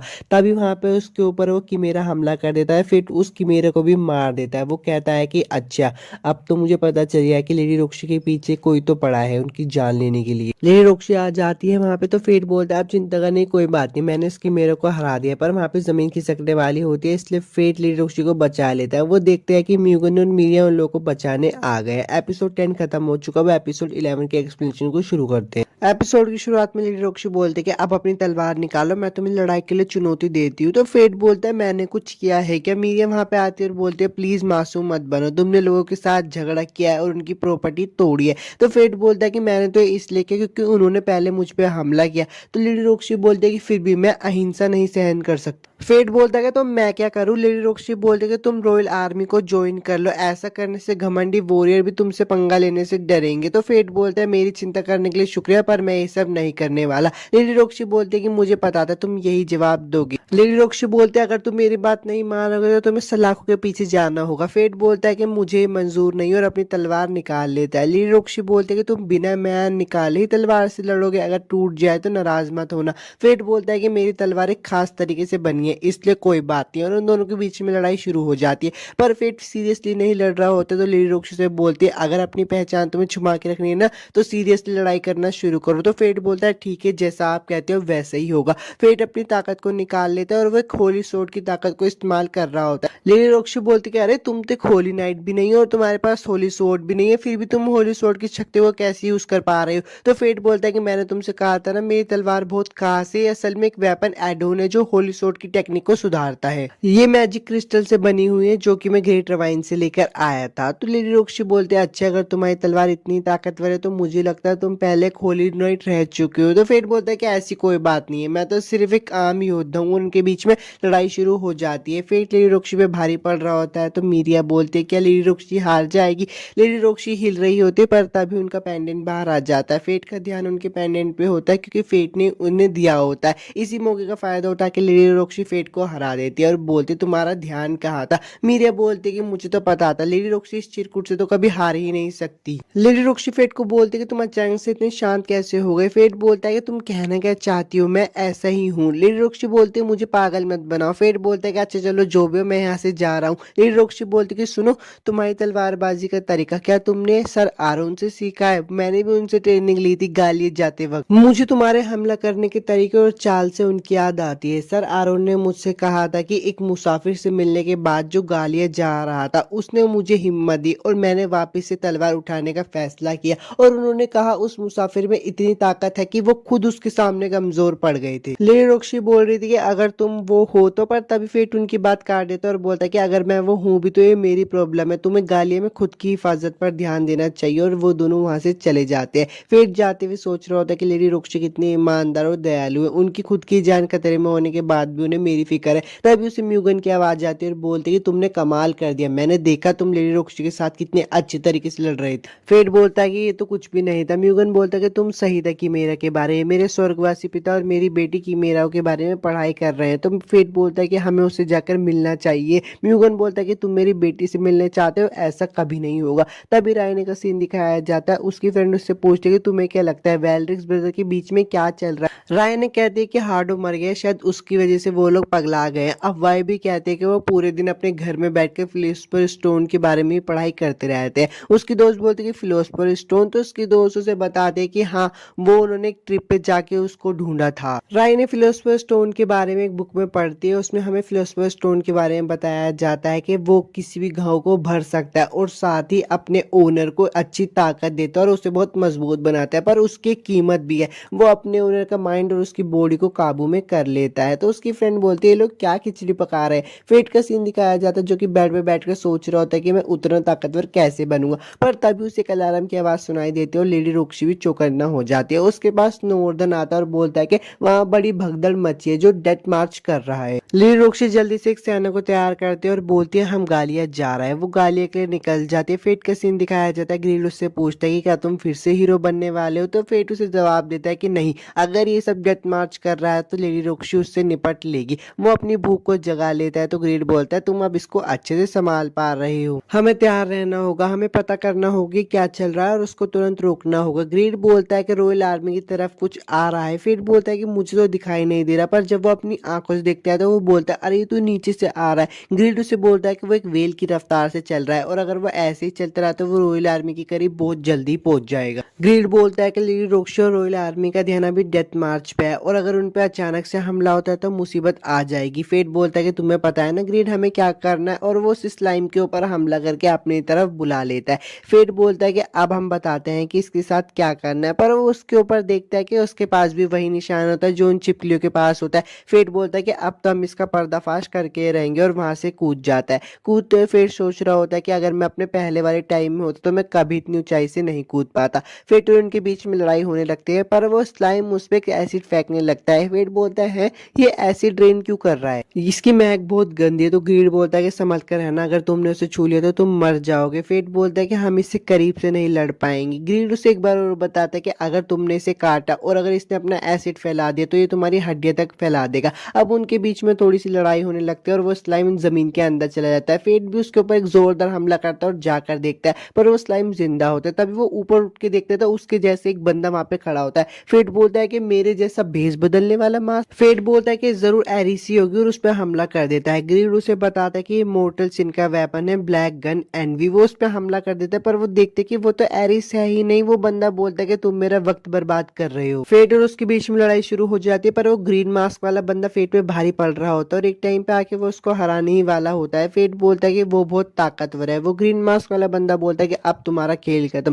फेट अपनी ताकत से बोलता है कि ग्लूटोनी स्किल्स, मुझे वो सारी ताकत दो जो मुझे चाहिए, और वो ताकतवर बन जाता है। उन दोनों के बीच में फिर से लड़ाई शुरू हो जाती है, पर इस बार फेट उस ग्रीन मास्क वाले बंदे पे हावी हो रहा होता है। फेट उस ग्रीन मास्क वाले बंदे का मास्क हटा देता है, तो वो बोलता है तुम तो नॉर्दर्न हो। वो ग्रीन मास्क वाला बंदा बोलता है कि तुम आधे सही हो और फ्लूट बजाने लग जाता है। फेट बोलता है फ्लूट क्यों बजा रहे हो। वो लड़का बोलता है कि तुम जल्दी ही देखोगे। उसके फ्लूट बजाने से डिवाइन ड्रैगन भी आ जाता है, तो ग्रीड फेट को बताता है कि वो ड्रैगन वेस्ट की तरफ जा रहा है जहाँ पे लेडी रोक्शी है, हमें उसे बचाना ही होगा। फेट उसे बचाने के लिए जा रहा होता है, पर वो ग्रीन वाला बंदा बोलता है कि अब हम दोनों इस लड़की को मारना चाहते हैं, तो उसे बचाने के लिए अपना पूरा दम लगा दो, और उसको जाने से रोक भी रहा होता है। वो ड्रैगन लेडी रोक्शी के पास पहुंच ही जाता है और उस पर लेजर बीम का हमला करने ही वाला होता है, पर फेट उस पर अपनी पूरी जान लगा के उन्हें बचा लेता है। लेडी रोक्शी बोलते है क्या तुम फेट हो, तो फेट बोलता है हाँ, बहुत समय बाद मिली लेडी रोक्शी, मैं आपके भागने के लिए समय निकालता हूँ, आप यहाँ से भाग जाना। एपिसोड 11 तो खत्म हो गया। एपिसोड 12 के एक्सप्लेनेशन को शुरू करते हैं। एपिसोड की शुरुआत वहीं से होती है। फेट बोलता है कि मैंने आपसे अभी तक झूठ बोला, उसके लिए माफ कर देना, और जो आपने मेरे लिए किया उसके लिए आपका शुक्रिया।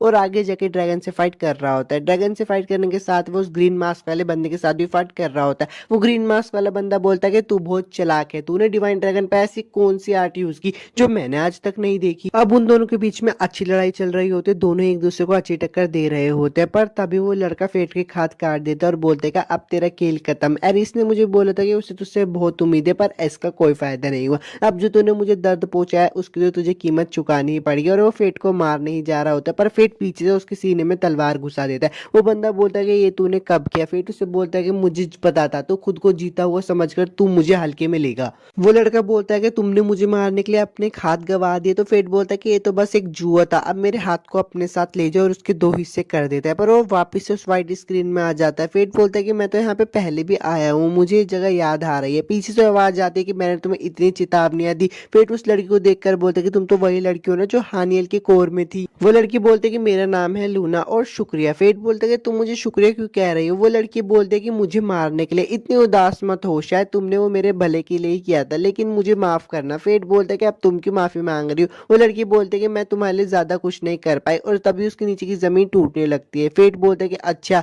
तो तुम ही से रोके हुई थी। ग्लूटोनी स्किल जो मेरे अंदर शांति, तुमने उसको रोक रखा था। लूना बोलते है कि अब मुझे माफ कर देना, मैं तुम्हें और सपोर्ट नहीं कर पाऊंगी। तो फेट बोलता है सपोर्ट रिकोट लूना उसे बताते कि अगर तुमने डिवाइन ड्रैगन को निगल लिया ना तो तुम अपने ऊपर से काबू खो दोगे और तुम पागल हो जाओगे। तभी उसके नीचे की जमीन खिसकने लगती है और ग्रीड उसका हाथ पकड़ लेता है। ग्रीड बोलता है कि मुझे लग ही रहा था कि तुम इतने शांत कैसे हो गए, अब मुझे पता चला तुम यहाँ थे। फेट बोलता है कि ये तुम्हारी असली फॉर्म है। फेट उसको घूर रहा होता है तो ग्रीड बोलता है अब मुझे घूरो मत, हमारे पास ज्यादा समय नहीं है, हमें वापस चलना चाहिए। फेट बोलता है कि रुको, और लूना को देखकर बोलता है चेतावनी देने के लिए शुक्रिया, लेकिन मैं ऐसे ही डिवाइन ड्रैगन को खुला घूमने नहीं दे सकता, मैं उसे खत्म करके रहूंगा। अब वो वापस से प्रेजेंट में आ जाते हैं और फेट उसे बोलता है कि अब हमें इसे खत्म करना ही होगा, और वो ग्रीड को ऊपर फेंक के मारता है और उस ड्रैगन को फाइनली खत्म कर ही देता है। पर उसके अंदर उसकी सारी शक्तियां आ जाती है तो फेट काबू खोने लगता है। तो वो बोलता है कि रुक जाओ, मुझे थोड़ी देर और। फेट बोलता है कि अगर मैंने अभी अपना काबू खो दिया ना तो मैं डिवाइन ड्रैगन से भी ज्यादा खतरनाक बन जाऊंगा और मुझे कोई नहीं रोक पाएगा। इसलिए वो अपनी सारी शक्तियां अपने हथियार मतलब ग्रीड में फेंकने लगता है। ग्रीड बोलता है कि ओए रुको, तुम ये क्या कर रहे हो। फेट बोलता है कि मुझे माफ कर देना, पर मैं ये और नहीं सह सकता।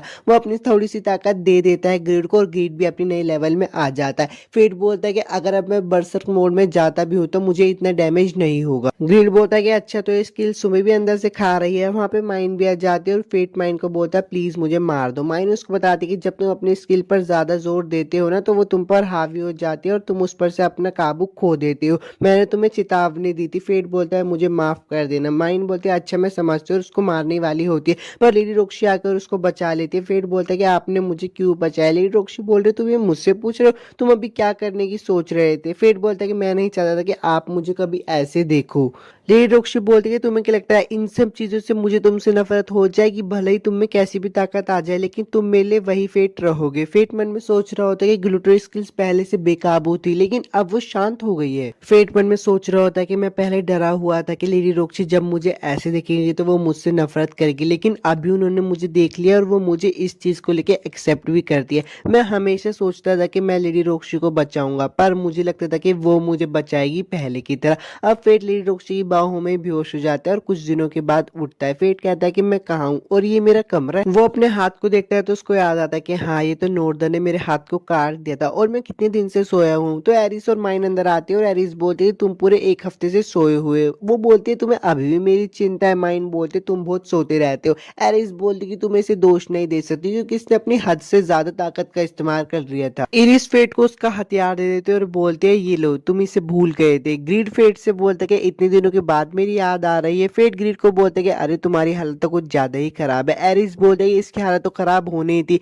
हम इसे गालिया के सेंटर तक ढूंढ कर आए इसलिए इतना गंदा हो रहा है। फेट बोलता है कि वहां तक पहुंचा कैसे। एरिस उसे बताते हैं कि शायद इसे कोई वहां पे मॉन्स्टर ले गया होगा क्योंकि माइन उसे कलेक्ट करना भूल गई थी। एरिस अब मेन बात बताती है, अब जबकि तुमने डिवाइन ड्रैगन को हराई दिया है तो हमें तुम्हारी मदद की जरूरत है। खैर रोक्शी की मौत से क्राउन ह्यूमन बनाने का प्लान अब खत्म हो चुका है। फेट बोलता है कि वादा करो कि अब तुम लेडी रोक्शी को कभी नुकसान नहीं पहुंचाओगे। तो एरिस बोलते हैं कि हाँ मैं इतनी बेवकूफ थी, मैंने उसे मारने का प्लान बनाया। अब जबकि डिवाइन ड्रैगन बन गया है तो अब इस देश का एक नया जन्म होगा और हमें तुम्हारी मदद की जरूरत है। तुम मना नहीं कर सकते क्योंकि जिन जिन के पास ये अजीब से वेपन होते हैं उन्हें करना ही पड़ता है। फेट बोलते कि अच्छा ठीक है। एरिस बोलते कि चलो अब तुम्हारे हाथ का जुगाड़ करते हैं। फेट बोलते क्या मेरा हाथ ठीक हो जाएगा। एरिस बोलते कि हाँ पर उससे पहले हमें यहाँ से निकलना होगा। तो फेट बोलता है मैं लेडी रोक्शी से तो मिल लेता हूँ। एरिस बोलते कि नहीं, अभी तुम्हारा उसके पास जाना खतरनाक है और वो वहां से चला जाता है। अब लेडी रोक्शी का सीन दिखाया जाता है जो कि फेट से मिलने के लिए आ रही होती है। रास्ते में उसे मीरिया मिलती है और पूछती है आप कहाँ जा रही हो। तो लेडी रोक्शी बोलती है मैं एक ट्रिप पर जा रही हूँ और मन में मीरिया बोलते कि हाँ मुझे पता है आप उस झिंगुर से ही मिलने जा रही होगी। लेडी रोक्शी फेट के कमरे में आती है और फेट को गायब देखकर चिंता करने लगते हैं। वो एक लेटर पढ़ते हैं और उसमें लिखा होता है मुझे माफ करना, मैंने आपको कभी अपनी ग्लूटनी स्किल्स के बारे में नहीं बताया और हाँ मुझे माफ कर देना लेकिन मुझे अभी जरूरी काम से जाना पड़ा, पर मैं एक दिन आपसे वादा करता हूँ मैं आपसे जरूर मिलने आऊंगा, तब तक अपना ख्याल रखना। लेडी रोक्शी बोलते कि पहले तुमने मुझे इतनी हिम्मत दी और अब ऐसे अकेले छोड़कर जा रहे हो। तभी थोड़ा पास का सीन दिखाया जाता है। एक बच्चा रात को बेंच पे बैठा होता है तो लेडी रोक्शी उससे जाकर बोलते कि तुम्हें अपने घर जाना चाहिए। तो फेट बोलता है कि नहीं प्लीज मुझे मत मारो। लेडी रोक्शी बोलती कि मैं तो बस तुम्हें ऐसे ही कह रही थी। लेडी फेट बोलता है मुझे माफ कर। फेट बोलता है मुझे माफ कर दो। लेडी रोक्शी बोलती है अच्छा तो लोग सच में होली नाइट से डरते हैं और फेट से माफी मांगने लगती है। फेट बोलता है आप क्यों माफी मांग रहे हो। लेडी रोक्शी बोलती है कि मुझे खुद को एक होली नाइट कहने में शर्म आ रही है। फेट को भूख नहीं लगती है तो लेडी रोक्शी उसको कुछ खाने के लिए खिलाती है। अब फेट को वहां से जाना होता है तो वो बोलता है अच्छा अब मुझे पता चला कैपिटल में इतने बुरे लोग नहीं है। वो वहां से जा रहा होता है तो लेडी रोक्शी बोलती है तुम्हारा नाम क्या है। वो बोलता है मेरा नाम है फेट और वहां से चला जाता है।